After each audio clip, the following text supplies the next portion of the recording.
Bonjour à toutes et à tous, bienvenue sur Radio Sport, ici au Salon Nature et Découverte. Je suis Philippe Lefebvre et aujourd'hui je suis très heureux d'accueillir Alice, Nicolas et Charlotte. Alors Charlotte, vous la verrez pas parce qu'elle est déjà en train de se balader dans le salon, mais c'est ses parents qui sont avec nous aujourd'hui. Et si vous êtes là, c'est parce que vous vivez, j'allais dire, une aventure que je qualifierais d'extraordinaire. Racontez-moi un petit peu ce qui vous est arrivé et ce que vous faites aujourd'hui. Ouais, le mot extraordinaire est bien choisi. Effectivement, nous, à la base, Aline, Nicolas, on est un couple d'amoureux, on se rencontre, passionnés de voyage, sportifs. On adore le dépassement de soi. Et il était évident pour nous que notre enfant qu'on allait avoir, parce qu'on avait envie de construire notre famille, nous allions lui transmettre la passion du voyage et du sport. Sauf que des fois, le destin s'en mêle. Et nous, ça s'est manifesté sous la forme d'un accident de vie qui s'appelle extrême prématurité. Notre fille est venue au monde à 740 grammes, 5 mois et demi de grossesse. Et son pronostic vital a été engagé pendant un long moment, 4 mois d'hospitalisation. Donc là, d'un coup, il n'y a plus de sport, il n'y a plus de projection, il y a plus La vie s'arrête. La vie s'arrête. Tout s'arrête. On est suspendu, on est en mode survie en fait. On est en pilote automatique. Mais par contre, on a quand même eu besoin dans ce chaos de se projeter en promettant à Charlotte et en nous promettant à nous-mêmes finalement que si on survivait tous les trois à ce truc-là, qu'on vivrait une vie d'aventure, de voyage, de sport en famille. Et c'est là, Nicolas, que le sport reprend le dessus, quoi. Alors, le cheminement a été un peu long. Hein. Oui. Ça nous a pris quand même quelques années. Entre l'extrême prématurité de Charlotte, le diagnostic de sa paralysie cérébrale et du coup de sa dépendance totale. En fait, il a fallu une rencontre. Cette rencontre, c'est Pierre et Myriam Cabon. Pierre est une victime des attentats du Bataclan. En fait, il a été touché, colonne vertébrale touchée, paraplégique. Et dans un livre, il explique son cheminement. Et ça a fait complètement écho chez nous. Et on s'est dit, effectivement, Charlotte n'a aucune autonomie, mais on va quand même vivre une vie d'aventure, de sport, de défis. Et on lui avait fait une promesse quand elle se battait pour survivre. On lui avait dit, t'inquiète pas, si tu t'en sors, on te fera vivre et on te fera découvrir toute la beauté du monde. Et ce qui est fou dans votre démarche, c'est que, contrairement à d'autres parents qui ont peut-être connu la même situation que vous, c'est que vous, Charlotte, vous l'avez pas mis sous cloche. Vous n'avez pas dit, oh là là, mon Dieu, on arrête tout. Non, vous avez dit, on va vivre notre vie, on va continuer à reprendre notre vie comme elle était avant. Complètement. Il y a juste eu une période, je ne sais pas si vous vous rappelez, d'un truc qui s'appelle le Covid. Oui. Nous, c'est vrai qu'on a flippé pas mal parce que extrême préma, ça veut dire que les poumons, c'est l'organe qui mature en dernier, sont très fragiles et on nous avait mis en garde contre les infections pulmonaires. Donc ce Covid-là, dont on connaissait rien, personne ne savait réellement ce qui pouvait se passer sur les prémas. Là, on a un petit peu vécu sous cloche quelques temps, mais très rapidement, on a levé cette cloche et c'est là d'ailleurs qu'on a commencé. Donc Charlotte avait 2 ans et demi à voyager, à se lancer des défis sportifs et à lui montrer que tout était possible. Et peut-être rajouter aussi que rapidement, on a vu les regards dans la rue se poser sur Charlotte. Oui, Charlotte est en situation de handicap, oui, ça se voit, et on s'est dit, notre puce, quitte à ce qu'elle soit regardée, autant qu'elle soit enviée, plutôt que regardée comme une bête curieuse. Donc, on va te mettre dans la lumière, comme ça tu vas apprendre à vivre avec ce regard qui sera positif et non pas négatif. Et du coup, Charlotte est devenue une aventurière. À 7 ans, on en parlait avant d'enregistrer ce programme, elle vit des aventures incroyables. À 7 ans, en fait, elle a vécu plus de choses que beaucoup de personnes, d'adultes valides. Alors racontez-moi, faites-nous rêver un peu et partagez un peu vos aventures. Qu'est-ce que vous avez fait avec Charlotte ? Alors, ce qu'on a fait, c'est qu'on a fait ce qu'on appelle l'Adriatic Tour. Donc, il y a 2 ans, on est parti en tour d'Europe pendant 3 mois autour de l'Adriatique. À la base, on voulait partir en tour du monde, sauf qu'on avait tellement peur de la casse matérielle. On entend toujours des histoires de fauteuils cassés en soute, etc. Une logistique trop importante et un rythme trop intense pour Charlotte, un tour du monde. Donc, on a conçu ce road trip de 3 mois en Europe. Donc on a sillonné à travers l'Italie, la Slovénie, la Croatie, le Monténégro, un peu la Bosnie, en voiture pour emmener tous les appareillages de Charlotte. C'était Tetris dans le coffre, à chaque fois, 28 étapes. Donc voilà, ça a été quelque chose. C'est Nicolas qui chargeait déchargeait, c'était pas rien, 45 minutes à chaque fois. Donc si j'ai un surcroît de bagages un jour, je vous appelle, vous savez ranger le coffre. Et ça permettait de travailler le fond pour pouvoir relever des défis sportifs, parce que l'objectif aussi, au-delà de la découverte, au-delà du tourisme, c'était de pouvoir relever des défis sportifs sur des lieux emblématiques. Donc par exemple, on a fait du canoë dans les Bouches de Kotor. Qu'est-ce qu'on a fait d'autre ? On a fait du vélo. Sur la véloroute en Slovénie, il y a une magnifique véloroute qui va de l'Italie, qui descend, je crois, jusqu'au Monténégro, enfin une grande véloroute. Et on a fait une partie de cette véloroute tous les trois. Ensuite, ça c'est pas le tour d'Europe, c'est un voyage au Maroc il y a pas très longtemps. On a fait de la montgolfière. Là où en France, on nous refusait l'accès à un vol en montgolfière avec Charlotte, et au Maroc, on a trouvé un partenaire qui nous a dit OK, on va rendre ça possible. Donc on est allé regarder le soleil se lever sur l'Atlas marocain avec notre Charlotte dans les bras. Et toutes ces aventures, d'ailleurs, on peut les retrouver sur vos réseaux sociaux. Sur nos réseaux sociaux, Charlotte & Co 21. Ouais, et il ne faut pas le dire, mais on trouve au Maroc cet espace de liberté qu'on nous interdit parfois en France. Par exemple, on allait faire du quad. Et en France, on ne peut pas faire de quad quand on est une personne à mobilité réduite. Justement, à propos de ce qu'on peut faire et pas faire, il y a un exemple aussi étonnant, c'est une de vos aventures les plus récentes en kayak. Et là, visiblement, oh là là, c'était très compliqué au départ, sur le papier. Effectivement. Donc, en fait, idée un peu folle. Au printemps dernier, on s'est dit, tiens, qu'est-ce qu'on va se lancer comme défi sportif ? Le prochain, c'est quoi ? Allez, on va aller traverser le bassin d'Arcachon en kayak, au pif, avec une enfant qui n'a pas d'autonomie, qui ne tient pas assise, qui ne sait pas nager évidemment, etc. Donc là, on a cherché à nouer des contacts avec des acteurs locaux, notamment une agence de kayak qui allait pouvoir nous emmener, nous mettre à disposition le matériel, avec la SNSM d'Arcachon, avec la ville d'Arcachon, l'office du tourisme. J'ai contacté absolument tout le monde. Au début, on nous a pris pour des fous. Notamment Abel, Arcachon Kayak Aventure, on t'embrasse, que j'ai eu au téléphone. Clairement, il m'a pris pour une folle, quoi. Et il était pas chaud du tout, parce que je comprends la peur de l'accident, des questions d'assurance. Voilà. Donc on l'a poussé un peu dans ses retranchements. Justement, on parlait tout à l'heure des Jeux paralympiques, mais non, mais t'es acteur du sport là sur un lieu comme ça emblématique, le bassin d'Arcachon. À un an post-Jeux paralympiques, mais vous en êtes où, quoi, les acteurs qui gravitent autour du sport. Il faut pousser le bouchon, quoi. Et du coup, il a accepté. Et du coup, il a fini par accepter, puis par se prendre au jeu, à tel point que c'est lui là, parce qu'on est devenu potes. C'est une magnifique rencontre. C'est lui qui nous dit après cette traversée, on tombe dans les bras en larmes, mais merci, vous avez redonné du sens à ma pratique. Le mec a 54 ans, tu vois, ça fait des dizaines d'années. Il en a vu, comme on dit, dans le bassin d'Arcachon. Et voilà, et on l'a remobilisé par rapport à l'engagement que lui peut mettre aussi dans sa passion, parce que c'est une passion, il vit de sa passion. Et ça, c'est merveilleux pour nous. Ça veut dire que nous, à notre tout petit niveau, on arrive à faire bouger quelques lignes. Et on s'est dit que si on y arrive là, on y arrivera ailleurs, et que la voie à suivre, c'est celle-ci pour nous, quoi. Alors, une anecdote concernant le bassin d'Arcachon, c'est que Charlotte, elle ouvre des portes.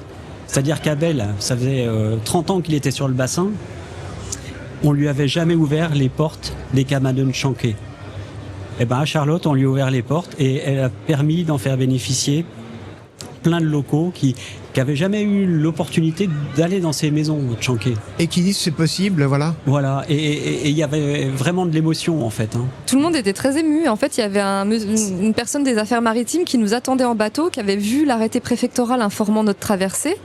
Parce qu'il faut un arrêté préfectoral. En fait, comme on est une association, votre histoire, oui. On est une association, on venait au nom de notre association pour sensibiliser au handicap. Oui, donc là, il fallait effectivement assurance, arrêté préfectoral. Il fallait aussi au niveau écologique assurer qu'on n'allait pas dégrader, etc. Parce que c'est un lieu protégé, l'île aux oiseaux. Et on est monté sur une cabane Chanquet. On arrive depuis 2 minutes sur la cabane et là, on a un bateau qui arrive, affaires maritimes. On se dit là, on vient nous demander nos papiers. J'avais tout ce qu'il fallait. fallait. Et non, en fait, le mec nous avait surveillés, il savait à peu près à quelle heure on allait arriver pour pouvoir nous ouvrir une des cabanes et qu'on puisse rentrer dans les c'est cabanes. Sympa. On avait une députée, on avait l'adjoint au maire de la ville d'Arcachon en charge des sports, on avait la SNSM, on avait des gens qui vivent sur le bassin depuis des années qui n'étaient jamais rentrés dans une cabane. Donc Charlotte, en fait, c'est ça, c'est qu'elle est vecteur de quelque chose et elle ouvre, elle a une telle lumière, une telle joie de vivre qu'elle ouvre des portes, quoi, rien qu'avec son sourire. Et ça, Donc, c'est fabuleux. Au départ, on vous prend pour des dingues, et puis très vite, on se rend compte que finalement, non. Ouais. Et que vous allez peut-être faire avancer un peu le... Complètement. Alors, je vais pas dire le combat, mais c'est presque ça. C'est un peu ça, en tout cas, c'est notre modestement, c'est notre ambition et que la folie, oui, on est peut-être un peu fou, mais on prend jamais de risques en fait. Oui. On n'est pas complètement déconnecté de la réalité. On part avec une enfant qui n'a pas d'autonomie du tout. On ne part pas bille en tête sans avoir pris toutes les mesures avant pour qu'elle soit en totale sécurité cette aventure. C'est ça, le message. On met jamais Charlotte en danger Non. ou en difficulté. En fait, ce qu'on veut lui montrer par le sport, c'est que c'est possible, qu'il faut se dépasser, que l'aventure, elle est ouverte, et qu'en étant plusieurs, c'est l'esprit, c'est le collectif, Ouais. on y arrive, on atteint ses objectifs, en fait. Il y a C'est vraiment le vecteur fort. Dans ce que vous dites l'un et l'autre, il y a quelque chose qui m'interpelle. Par exemple, quand vous parliez de ce raid aventure que vous avez fait en Europe de l'Est, vous dites oui, on n'aurait pas pu le faire en avion parce que c'est compliqué. Il y aurait eu sans doute de la casse de matériel, etc. Est-ce que vous avez l'impression que du côté des compagnies aériennes, du côté du monde classique du tourisme, vous êtes aidé ou pas? Parce que moi, j'ai l'impression quand même que les compagnies aériennes, accepter Charlotte dans un avion, c'est compliqué. Ouais, ça reste compliqué. Il y a encore du travail là-dessus, hein. Ça dépend On des va pas compagnies. Il y a des on va pas compagnies. citer le nom de on va- compagnie, Non, mais non. il y en a quelques-unes qui sont quand même encore un peu prudentes, on va dire. Oui. Et quand on dit ça, on est gentil. Oui. Oui, ça reste assez compliqué. On est sans cesse en train de devoir pousser, convaincre. En fait, notre bataille, elle est quotidienne déjà, d'être parent d'un enfant en situation de handicap. On n'est pas en train de dire que c'est un chemin tapissé de pétales de rose. Notre quotidien est compliqué et lourd. Et on a la sensation parfois qu'on nous aide pas forcément et qu'il faut convaincre et se battre encore plus pour accéder aux mêmes choses que les autres. Ça devrait être un droit fondamental. Et notamment sur la question de prendre l'avion, c'est vrai que les compagnies aériennes ont fait des efforts. Voilà, il y a de plus en plus de volonté clairement affichée sur leur site internet, etc., d'accueillir les personnes à la mobilité réduite ou en situation de handicap, visible ou invisible. Dans la réalité, dans la pratique, quand on y est, quand on voyage, c'est pas toujours si simple. Alors, là, on a parlé du bassin d'Arcachon, du kayak. Votre prochaine aventure, ce sera quoi? Alors là-bas, la prochaine aventure sportive, c'est dans 2 mois, un peu moins de 2 mois. On va faire un trail avec Charlotte en Joëlette. Donc c'est un équipement, un appareillage dans lequel elle sera assise, qui se porte.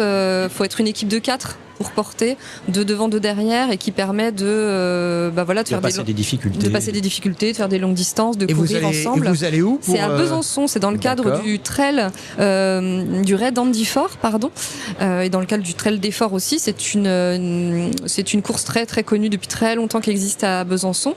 Besançon est entouré de 7 forts, et ce trail en fait permet de parcourir les 7 forts.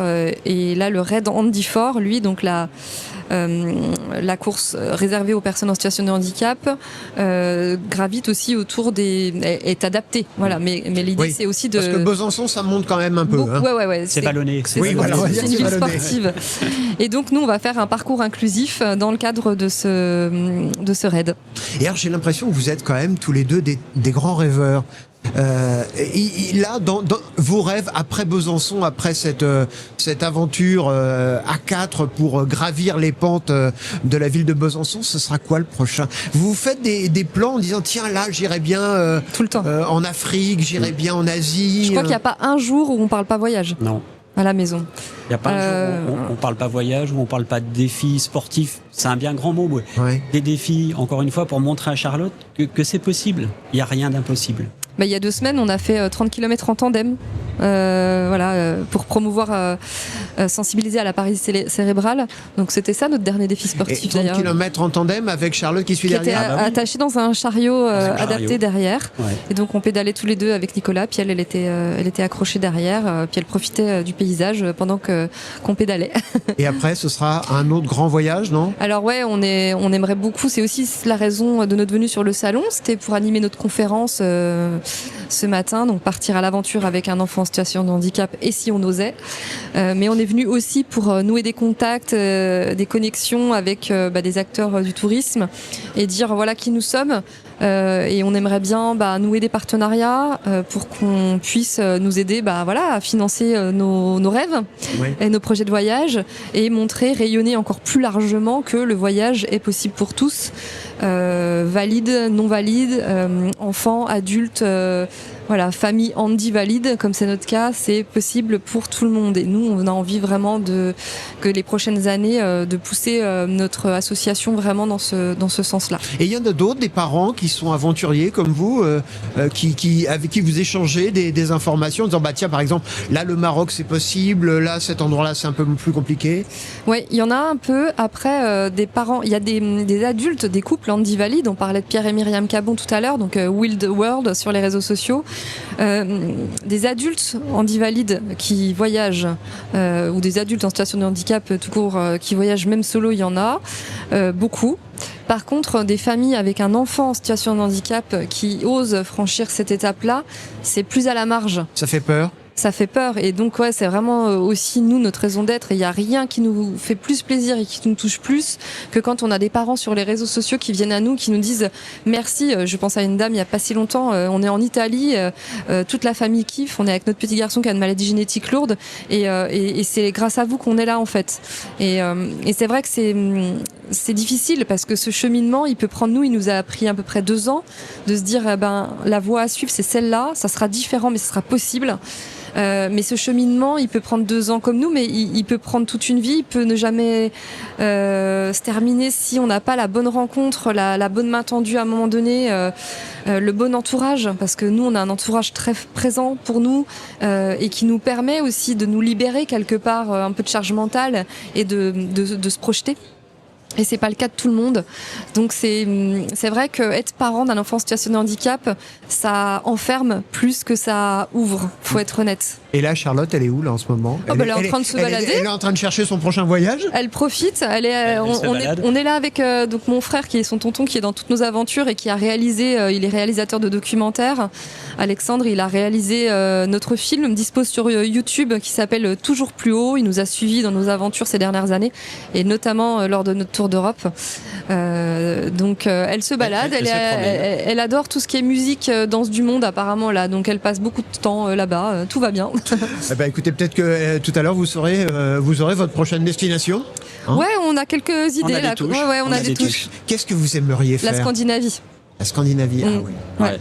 Avec les fjords en bateau, par exemple. Ouais, là vraiment, ça faisait pas rêver Nico il y a quelques temps, et puis ça y est, je crois que je l'ai convaincu que c'était vraiment un voyage à faire, quoi. Et puis il y a peut-être un petit défi sportif. Ouais. Si on arrivait à lui faire du jet ski, moi c'est un de mes rêves. Voilà, lui faire découvrir, c'est une de mes passions, et la sensation du jet, vraiment, ça serait génial. Eh bien écoutez, moi ce que je vous propose, c'est qu'on se retrouve régulièrement sur Radio Sport, vous nous donniez les nouvelles de Charlotte, et puis de vos voyages, et qu'on puisse peut-être aussi en parler encore plus, parce que c'est quand même une très belle aventure que la vôtre, et moi je suis assez ému de vous écouter. Merci. Voilà, merci Philippe. Merci beaucoup. Et puis à très bientôt sur Radio Sport. À bientôt. Salut. À bientôt.